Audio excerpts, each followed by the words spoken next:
On a malheureusement la cristallisation de choses qu'on a mis sur la table avec ce que vous appelez les frondeurs depuis plusieurs mois, à savoir un questionnement fort, c'est un doux euphémisme, de l'efficacité de la politique économique et sociale du gouvernement.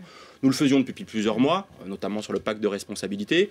Hier, la fronde, d'une certaine manière, s'est étendue jusqu'au sein du gouvernement, avec Benoît Hamon et Arnaud Montebourg, qui reprennent ces questionnements, qui ne sont pas, encore une fois, un reniement. Ce n'est pas un crime de lèse-majesté que de dire que ce n'est pas efficace de mettre le paquet uniquement sur les entreprises, rééquilibrons, soutenons la demande en même temps qu'on soutient la compétitivité des entreprises.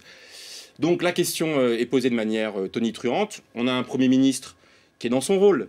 Il affirme son autorité, c'est sa marque de fabrique. Donc c'était prévisible dès l'instant où Arnaud Montebourg et Benoît Hamon franchissent d'une certaine manière le Rubicon, qu'il y ait une réaction. Mais moi, j'ai toujours considéré qu'on ne réglait pas un problème politique par une sanction disciplinaire. Et qu'il aurait été préférable de créer les conditions, parce que maintenant, c'est ce qui arrive devant nous qui m'intéresse.